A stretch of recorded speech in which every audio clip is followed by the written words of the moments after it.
Hiya. Welcome back to my second musings of a marathon runner. It's good to see you.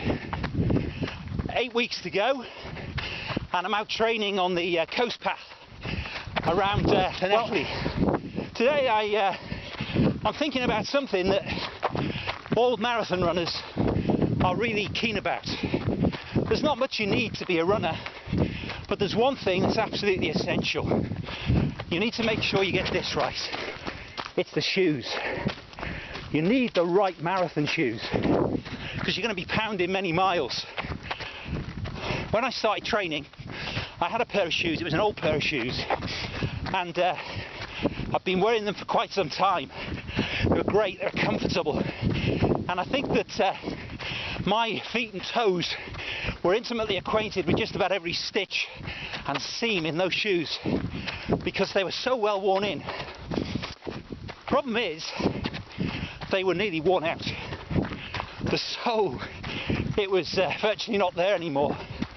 So I had to go out and get a new pair of running shoes.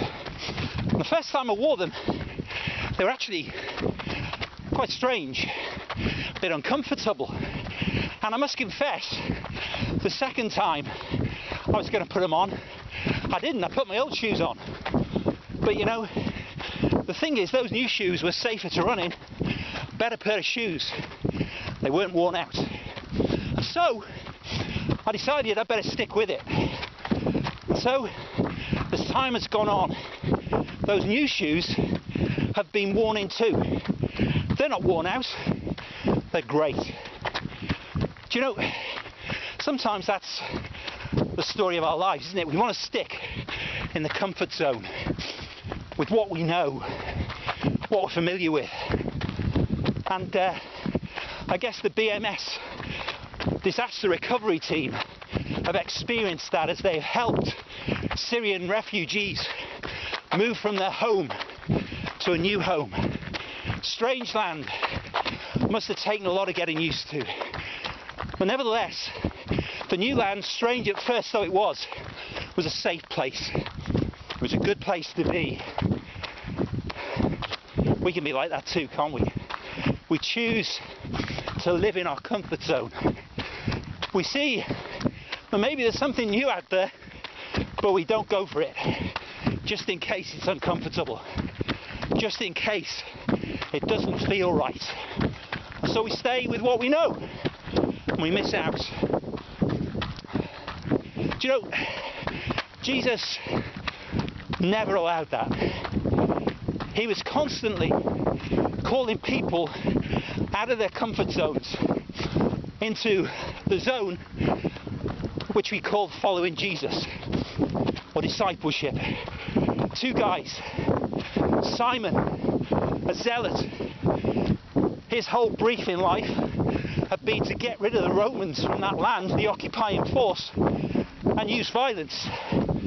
Jesus called Simon, said, "Come and follow me."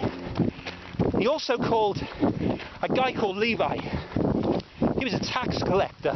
He was a Jew, but he worked for the Romans. And Jesus said to him, come and follow me.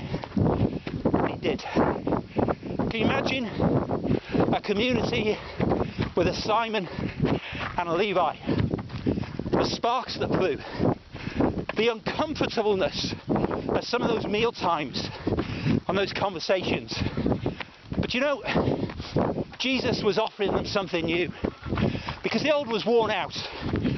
That warring, that fighting was useless, serving no purpose. But Jesus had a way forward. He taught them about forgiveness, about God's forgiveness for them. And he taught them the radical lesson, the uncomfortable lesson of being willing to forgive each other too. So Simon and Levi together were moulded into a new community, out of their comfort zone, but wearing themselves in to a new zone, which the Bible says a life lived with Jesus as King. I wonder, for me today, for you, are you sticking in your comfort zone? Are you afraid to go out? Jesus said, hey, go. One of my lecturers at Redcliffe, Rob Cook, he said this to me once: Paul, make sure your castle doesn't become a prison. Don't let your castle today become your prison. Hey, here's some of the scenery around Cynnes. Isn't that beautiful? I'll enjoy it and say ta-ra, and I'll catch my breath back and hopefully see you again in a couple of weeks. Thanks for joining me. I've enjoyed your company.